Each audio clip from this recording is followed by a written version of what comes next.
We welcome you to the Noon Show, here opening day of the Farm Progress virtual experience. Along with me, Mr. Mike Pearson here to talk about what's going on this first time around. And it is a new Noon Show, but what a tremendous history this show has. It's incredible. You know, I had the chance to talk to a bunch of folks running around the grounds this year as they were getting things set up for demos and everything else that's in the virtual experience. And it's fascinating, the stories that come out from people who visited the show in the past. Max, it's incredible. There's always great meetings that happen at the Farm Progress Show. Well, it's kind of a reunion week. I often make that analogy because it really is. I think many of the farmers who come to this show have come on such a regular basis, and they really miss the personal contact. Several have told me that. You know, they'll gather around the camper late in the afternoon after the show, and they'll cook some brats there or have some steaks and enjoy a beverage or two. And there is that draw always to the big Farm Progress Show itself. But the opportunity to see up and close the equipment, as farmers are seeing it this time, is a rare opportunity. It is, and it's really fascinating to see the way everything came together in a rush. This whole year has been crazy, and to see this thing come together and the videos be up there and the bird's eye view and the nooks and crannies and the way everything has been put together, I think it's pretty exciting. There's kind of a fraternity too for these equipment company guys that do the staging, you know, and put the exhibits together, and some of them have been doing it a long time, and this was a real switch for them. You know, they're not putting together that big display area that sometimes, well, has involved many tents in the past, and now has some permanent structures, and this is a real shifting gears for them. It is, and you know, it's funny you mentioned that fraternity that develops from the road staff that goes to the shows with all the different farm events, and had the chance to speak with a couple out here who are a little stymied this year because all the farm shows have been canceled. So it's, you know, usually they're packing up here and they're heading elsewhere and they're going, you know, this way and that way. And this year they're, you know, a lot of Zoom meetings and a lot of virtual events, but we're still finding ways to create value and make compelling things happening here in farm country. I found some people saying already, okay, when can we do this again? When can we get together again? Yeah. Because of the feeling that we want to see each other in person again. And as I understand it, we'll be back with the real event at Decatur, Illinois next year. We'll follow the regular rotation and be back at that tremendous facility there on the north edge of Decatur. You may be a little too young to remember when these shows rotated around from one actual farm to another. Yep, I am. I'm just a little too young. I remember Dad going to all the different shows and in farm fields, but since I've been involved, it's been the two main facilities. I think your pop and I stole some yardsticks together, you know, at shows. We'd be carrying around a bucket of, hey, Mark, you see what I got? You know, you're at a farm show. Look what I ripped off. Yeah. And you know, the thing too that I always enjoy about the Farm Progress Show, the real event itself, is seeing the FFA members. Wednesday is always a big day for them at the show, and of course they're having their own virtual convention this year. Yep. But there's that learning opportunity, you know, and I always enjoyed asking young people when I see them at the Farm Progress Show, what classes are you skipping out of today? You know, do you have a permit to be out of class today? But it was always such a great learning experience, and of course they're learning virtually along with the rest of us this year. Absolutely. And another thing that's really fascinated me about farm progress shows in the past, and Husker Harvest Days, you know, the gamut of experiences, is the touch point that it allows us to have between, you know, regular everyday Americans and decision makers, whether they're decision makers up the corporate ladder, whether they're political decision makers. Everybody comes together and we're all kind of on the same level. And you get the chance to, oh, hey, there's, you know, Secretary Sonny Perdue, or, you know, there's you know, so-and-so, and you get to grab them and talk to them. And you don't get that experience in very many places. And I think agriculture is unique in having these events throughout the year that allow those things to come together. Secretary Perdue will be coming along here on our noon show in just a few minutes. We'll mention that. Stand by for that event. That brings me to the thought, and you mentioned this, about you know, being an area that attracts politicians. Yeah. And anytime the Farm Progress Show is held, and especially in an election year, you will find folks showing up, you know, not just those who are in office, but those who sure want to be in office.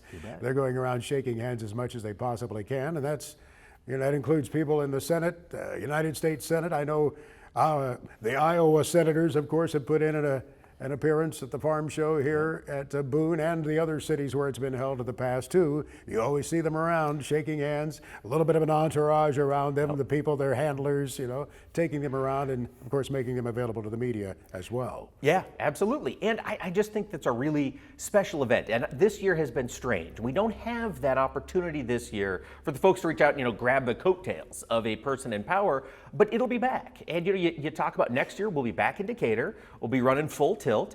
There's still so much happening in agriculture that it's really cool to have the opportunity to do it virtually, even if it's a little different. Right. You're still making the connections, we're still getting Perdue on, we're still doing all the things we would ordinarily do. It's just kind of nice to do it from our house. Well, one thing that happens at the Farm Progress Show in an election year, the farmer has the opportunity to buttonhole that representative or that senator and say, hey, wait a minute, we need you to weigh in on this. We need you to be more strident on this.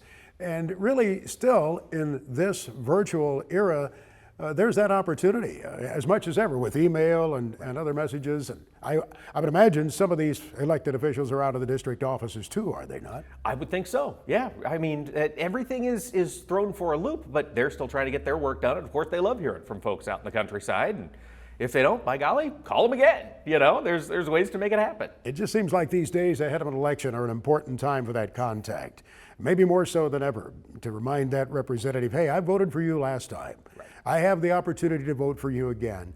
I maybe have even written checks to help with your re-election effort, just to remind them that the support, is out here, that we're the people who have elected them and they need to be listening to us a little bit. That's true. And I think one of the things that makes farm shows so unique is the fact that agriculture is a very small part of the country. We're 1% of the population is folks actively engaged in agriculture. And I think you could make the case that sometimes that makes it somewhat easy to ignore, but you get together, you get an event like this, and like you say, you get to buttonhole somebody, you get to really say, hey, I'm here, I exist and I matter, and these are the issues that are important to me. And that's the kind of thing that events like this generate. There's a real media attention, of course, from not just the agriculture media, but when this show is held in Decatur, Illinois, or Boone, Iowa, it winds up on the evening news. The 10 o'clock news discovers agriculture. Absolutely. Well, it's interesting. You think about what other industries have events that shut down multiple cities for 4 and 5 days at a time, and I can't really think of any. You get big conventions out in Las Vegas, but to have Boone, Iowa, or Decatur, Illinois completely shut down because the throngs of people coming through, that's a unique experience, and it's cool that agriculture brings that to the world. And it really shuts down if the president comes in. Absolutely. Which has happened at times over the years. The president of the United States or the vice president has flown into a nearby airport in Air Force One or Air Force Two, and then they come in a motorcade to the show. And of course, the preparation that is necessary for that is huge. The Farm Progress Show, never turns down the president of the United States if he's coming, but it really requires the show to shift gears and makes it a little more challenging, to be sure. So Max, you have been to a lot more Farm Progress shows, Husker Harvest Days, than I have. What's your favorite interaction with the president or vice president at the farm show? Oh man, I don't know where to start with that. I tend to think back to 1988, which was a famous drought year, as many farmers, older farmers, and many commodity analysts will recall. That was a tough one. That drought started early that year. In the heart of the United States. And it was a very widespread one. It wasn't just in the Midwest, it was in the South too. But that year, Vice President Bush, I believe, was coming to the show. I saw him, he was running for the White. You got to fly. That's another thing you run into sometimes at the Farm Progress show. But you just think of all the protection and the dogs that are brought in early. Oh. We've been on stage in the past, the same stage that the president will use later on, and all of a sudden there's a German Shepherd sniffing around your leg, and you turn around and there's a Secret Service agent. Don't mind me, the old Shep just checking you out here. So they can probably smell my Jack Russell there. Or something. Exactly, I'm thinking. But there is a lot of effort, a lot of preparation that goes into it when the president anyone of that stature comes to the Farm Progress Absolutely. Show. Yeah, got to keep everybody safe. That's for And, sure. and usually there is a host exhibitor that will host them in their exhibit. Okay. If they've got the stage for it, if they've got the bleachers, and Sure. of course, many of the exhibits have to close down if the president comes, at least for a short period of time. So we didn't have that this year. Yeah. We've got all of the virtual stuff still running, still playing. The Secretary of Agriculture, though, is joining us, and we appreciate the fact that the most respected, highest ag official in the land is joining us here. Sonny Perdue, former Georgia governor and cabinet officer, well, since almost day one with President Trump, joins us here.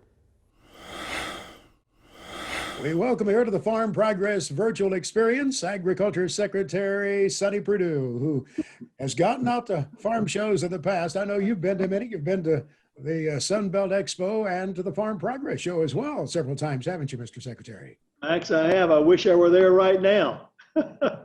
You always get the chance to visit with farmers at the real event. You get the chance to see all of the advances.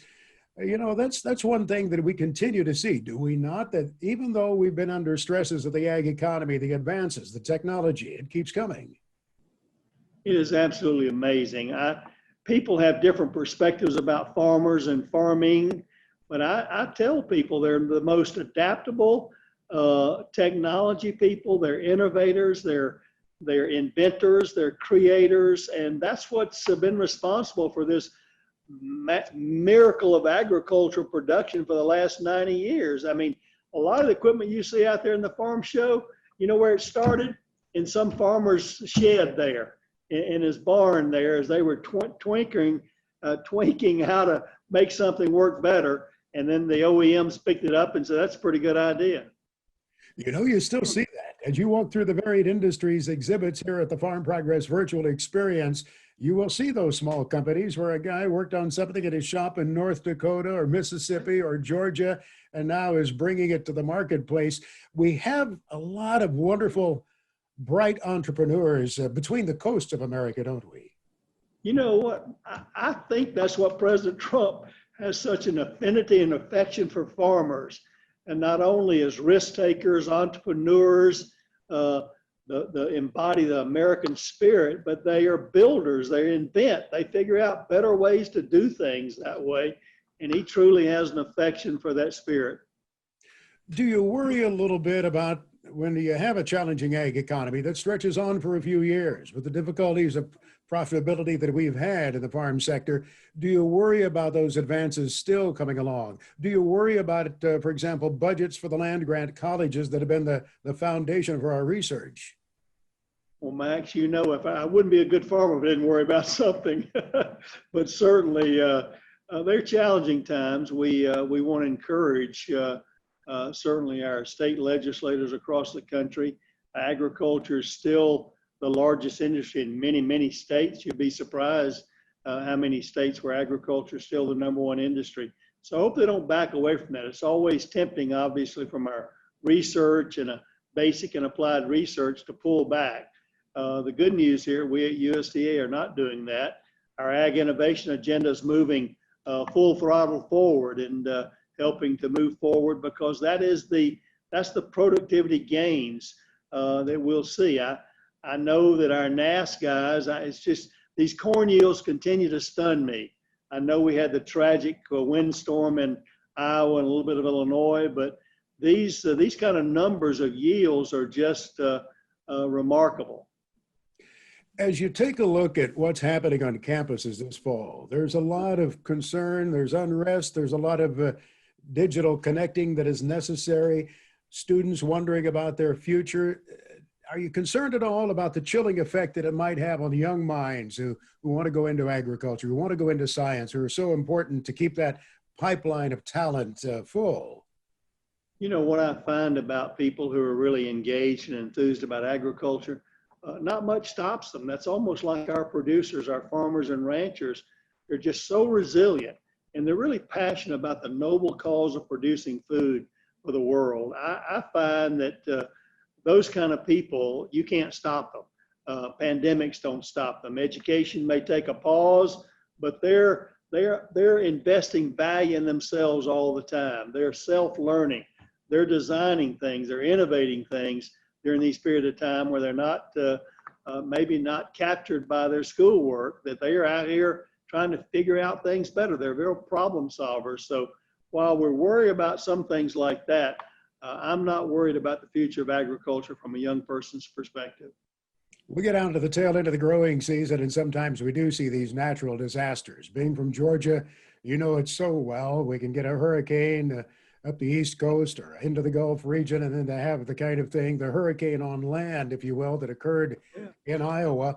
What do you say to a grower who's that close to harvest, and even in a difficult ag economy, and with one challenge after another, with the continued challenges of trade that we've seen, nonetheless with some advances? What do you say to that grower about hanging in there, to keep going? You talked about the resilience, but give us a little bit of encouragement.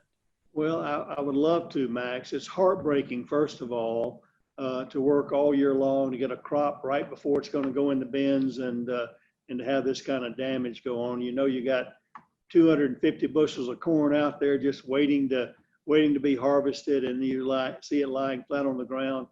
You can't really describe that kind of emotion. But the fact is, farmers are so resilient. It's not just something we talk about. They keep getting up, whether it's weather or pest or disaster or floods last year or anything. They just keep on keeping on.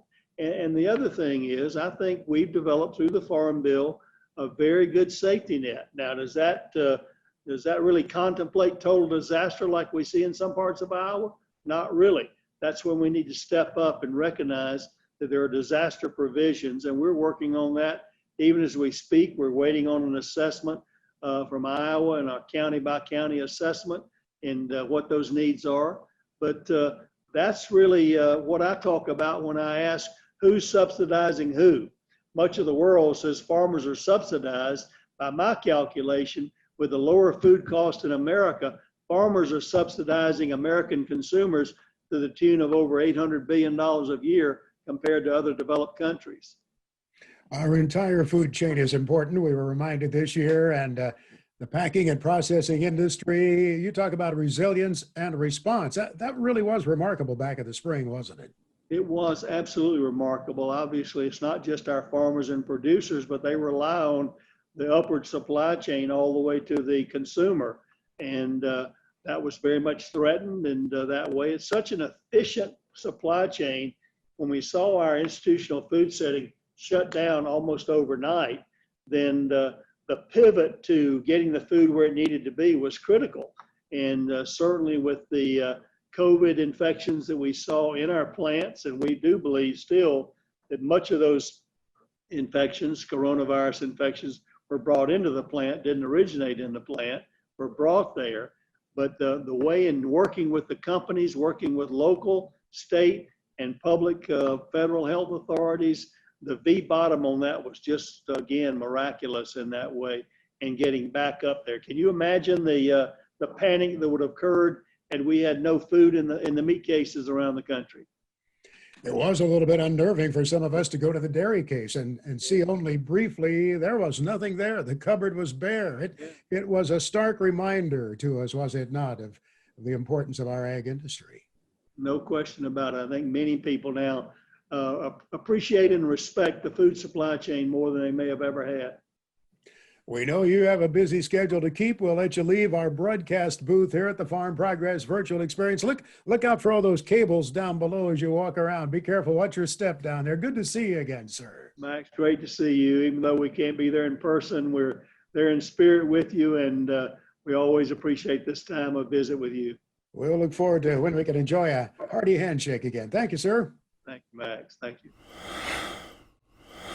Secretary Sonny Perdue, not his first visit to a Farm Progress Show, and certainly not the first Secretary of Agriculture to come to the Farm Progress Show. This is an event that they rarely miss. I mean, generally the Ag Secretary, no matter what else is going on, will find a way to get here. Yeah, which makes perfect sense. You know, as we were talking about before, it's a great way to touch base with the folks your policies are interacting with. And, you know, most of the folks who rise to that level in administrations tend to have a farm background. So they understand what we're doing out here, you know, from the back of their hand anyway. Not all have a farm background. That's true. I'm thinking specifically of the former governor of Iowa, That's right. Tom Vilsack, Secretary Vilsack, you who bet. brought a totally different background to the job. The only actual farmer, the only actual full-time farmer to go into that position in the last, 50 years? I think, was Ronald Reagan's secretary, John Block, Oh, okay. Yeah. who served in the 80s, right in the midst of the agriculture Right. crisis. In the midst of the farm crisis. He had Absolutely. the farm in Knox County, Illinois, and still continues to have that farm. That's But if incredible. you look at the others afterward, most all of them came out of the political arena. Richard Ling from California, Clayton Yiter, who was a trade representative, of course, handled earlier trade agreements, and including the North American Free Trade Agreement. And you look right down the line, Edward Madigan was a former Secretary of Agriculture. He had been a lawmaker in Illinois, but prior to that, he had the taxi cab company in Lincoln, Illinois. Okay. Interesting. Ann Veneman was Secretary of Agriculture, the only woman to ever hold the job. That's right. She came from California. She actually did grow up, I believe, on a peach farm near Modesto. Okay. Okay. So there's a lot of times a connection to agriculture, which explains their interest in and passion for the role. But it seems like the political arena is the natural stepping stone to become Ag Secretary. Somebody who served in the halls of Congress. Sure.